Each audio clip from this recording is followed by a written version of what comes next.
interview season is here. What's up, YouTube? Welcome back to another video. It's your girl, Aaliyah Me. For those of you who are new to my channel, welcome. I'm a rising first-year medical student interested in dropping some keys to success along my journey to help you guys secure your white coat. In today's video, we're going to be discussing one of the biggest pieces of the medical school application process, the interview. This is the final step before securing your seat in a medical class, so it's very important that you are prepared and that you know all that there is to know from people like me who have done it before. So with that being said, I'm just gonna slide you guys a couple of tips by the end of this video that I think will help start off your preparation for your interview season. Without further ado, you know how it goes by now. If you're new, this is what we do before we start. Get you a pen, get you some paper, and let's get to it.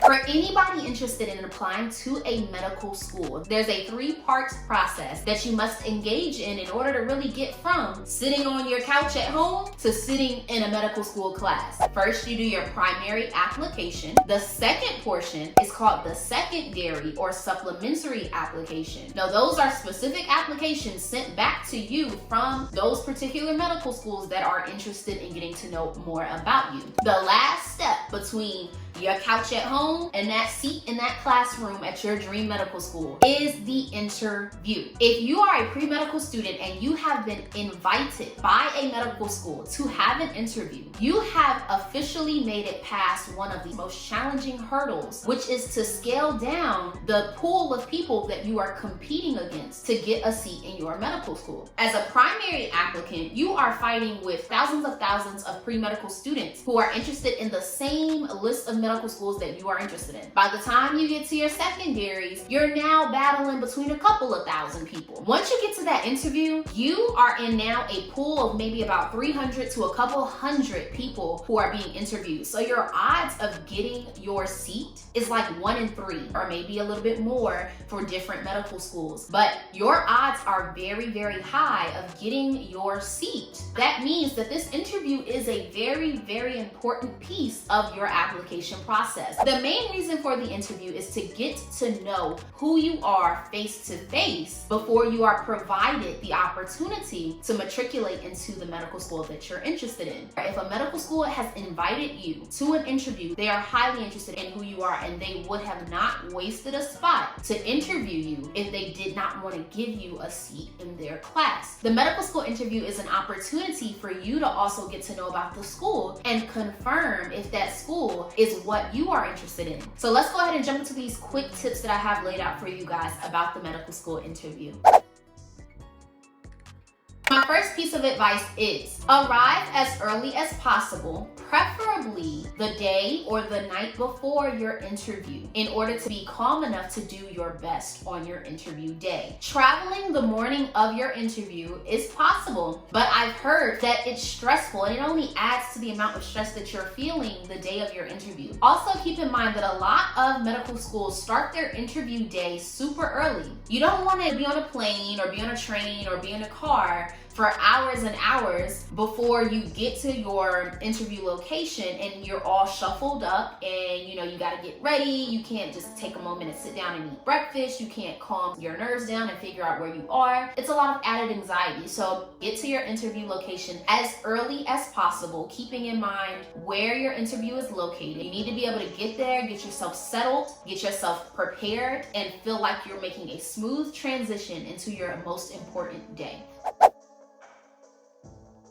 My next piece of advice is going to be about your attire. Attire is going to be a big portion of your medical school interview. Let's face it, what you are wearing and what you look like is going to determine a significant portion of anyone's first impression of you. So it's important to also think through these details as well. For my gentlemen, make sure that you are going on the classic business professional side of your attire. Neutral colored suits go with navy, black, maybe a dark charcoal gray, maybe a lighter gray if that's something that you're interested in. Bow ties and or ties are absolutely allowed. I definitely would not recommend going without one. This is the area wear where you can add a little personality to your overall wardrobe for that day. Don't go and get a crazy print for your tie or for your bow tie. Get something that's still professional, but that can also give an interviewer something to look at and remember you by. Maybe you have a slight pop of a soft color or something of the sort to really make your outfit pop. So that's my advice to the gentlemen. For my ladies, let's talk about what you're gonna wear. The biggest question I had, ladies, was whether or not I wear a skirt suit or a pantsuit. I'm gonna tell you what I wore. I wore this suit. No, this is not a picture of me during my interview day. This is a random picture from when I was on top of the AAMC's building during a summer program. But that's the suit that I wore. I really wanted to keep it business professional. However, I did want that extra feminine flair of having a knee-length skirt. This is your choice and this is your preference. If you do not feel comfortable walking in a skirt suit all day, because a lot of these interview days will require you to maneuver around, you may wear a pantsuit. What I recommend to you ladies is definitely to keep the color scheme as neutral as possible. Either black, navy blue, or you can go with a gray. For jewelry, you want to keep it very minimal, maybe a stud, maybe a small, no, not even a hoop, just a nice stud. If you do have face jewelry, you see I have a nose ring. I did keep it in. Some people encourage you to maybe put something in there that's very small, or put a spacer in your piercings, so that way your piercings are not too prominent on your face. If you do have anything on your wrist, a watch is perfectly fine, and or a bracelet or something that's very small. Please be careful about Apple Watches and things like that, because they kind of also count as you having your phone on you. If you're playing around with them, that is not a good look for your interview. And so that's going to lead us into our next tip. Remain as professional as possible by staying engaged with your surroundings, looking like you're happy to be there when you arrive on your interview day, and minimizing your distractions. So here's what I suggest. Number one, keep the face smiling and engaged. No matter what you are doing, don't do too much, but definitely look like you are proud and you are happy to be there, so that way you look inviting and that you look like you're prepared for your day. The other layer of being professional is always enunciating and pronouncing your words when you are talking to people, being very willing to go first when it comes time to interact with the people who are on your interview with you, and or anybody that's faculty, staff, or current members of the medical school. Last but not least, when it comes to being professional, make sure that you are not distracted by your phone. So keep that phone somewhere. In fact, if you can, and there's a safe place for you to leave it, I would encourage you to leave it somewhere where you will not be able to access it for the duration of your interview day. And if you have an Apple Watch, mute that Apple Watch. I wouldn't even encourage you to omit that from your outfit that day, just so you're not tempted or you're not even looked at as someone using your phone on your wrist to distract you from your interview day. So now we're going to talk about how to really navigate the face-to-face portion of your interview. Whether or not you're doing an MMI or a traditional interview, you want to make sure that you relax and remain conversational. That sounds crazy if you have not engaged in an interview as of yet, but I promise you it's the best advice anyone could have ever given to me, so I'm giving it to you. Relax and remain not informal, but formally conversational as possible. What that means is do not enter into your medical school interview with scripts running through your head and speaking like a robot. That's not going to help win over the medical school admissions committee that's observing you. They want to see how you interact with people. Part of a medical professional's daily activities is to interact and socialize with their patients, with their community, with families, with their colleagues, and with their superiors. So it's important that you come in and you show how gifted you are in interacting with other individuals, no matter the setting and no matter how much pressure is on you in the moment. And so remaining conversational is going to lead us into the discussion about our next piece of advice that you guys need to use in order to prepare for any medical school interview that you are going to have. When I was preparing for my medical school interview process, I was on my computer and I was like, Gotta type down everything I know about myself, like why do I want to pursue medicine? Had to type out a full script. But my biggest advice to you guys is to not write out a script at all. Do not write out a script for your medical school interview process. The best way for you to know what to say during your medical school interview is to create like this outline of responses for yourself. You can even think of it as like maybe a mind map where you organize general information about yourself in your mind, but don't write a script. Okay, because you're gonna come off very robotic. And also, in the event that you are startled, because it may happen, your nerves are going to get the best of you. So having a script memorized doesn't necessarily do you any justice if your nerves erase the script when you're asked the question. My biggest piece of advice to you is to familiarize yourself with your primary and secondary application responses. Read through them a couple of times before your medical school interview day. Jot down on a piece of paper, you can kind of make a mind map where you organize the information about yourself, whether it be your extracurriculars, your leadership opportunities, your character traits, your skills, the things that you find interesting about the school. Those are things you want to map out when you are thinking about your responses. And again, using your primary and secondary applications as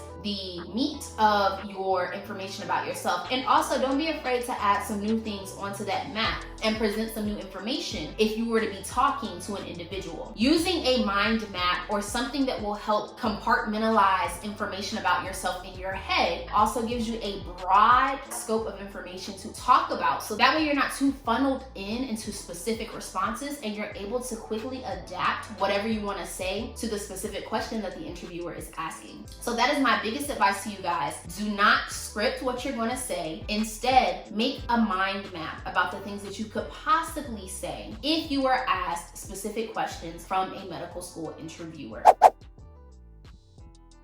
I encourage you to connect beforehand to any medical students that attend the medical school that you're interested in, because they're going to provide you with a lot of specific advice about your medical school and how to ace the interview portion of the application process. So for me, when I was able to stay the night before my interview, that was where I was able to collect tons of important information about how to best navigate the interview that was coming up the next morning. The students were able to tell me what I need to look out for, what I should keep in mind when I'm talking to a specific interviewer. They were also able to provide me an idea about what the day looked like before I actually embarked upon it. That did a tremendous amount of reduction of my anxiety about the entire process. And so for you guys, that's going to be a very, very important process for you as well. If you can connect with medical students at the institution, and or if you have specific questions about the interview day and any logistics that go into the interview day, please make sure you communicate those questions before you get to your interview and before the knowledge for that question makes or breaks your interview day experience. Generate a list of questions about the particular school that you're going on the interview for. This is always a key to keep in mind for any interview that you are going on, whether it be a job interview or a medical school interview. You're always going to be expected to ask the interviewer questions. You can ask questions about anything that you are genuinely interested in knowing more about. I suggest asking the interviewer a question about the actual school, the programs that are offered, and or listening to some of the details that they will share with you about themselves, and then asking a genuine question about them. The person that was interviewing me was a dean at my medical school. However, he also in his professional life served as an oncologist. So I shared with him my experience with my grandmother losing her battle to cancer. And I discussed with him that she, before she passed away, had asked me if I had an interest in becoming an oncologist. And so for me, it was a very personal question to ask, but I asked him how did he go about deciding that oncology was the specialty for him. Questions are the opportunity for you to really personalize the interview experience that you have with a particular interviewer at your school. Again, you can gain information, but you can also put an interesting twist on your interview discussion by asking very interesting questions. All right, guys, that's it for today's video. I hope you found this information to be useful in some way, shape, or form. If you did find anything presented in this video to be useful, give me a thumbs up to let me know that you've enjoyed the video. If you know a tip that I didn't mention, or if you have some more wisdom to share from your experiences, please drop your tips in the comments down below. I want to ensure that we are all working together to ensure that we are securing our white coats. Last but not least, if you haven't already, I welcome you to join my community by subscribing and turning on those post notifications so you never miss another informative video like this one. Without further ado, it's time for me to get out of here, and it's time for you to keep preparing for your interview season. I wish you guys nothing but the best, and I hope to see you in my next video. Bye bye.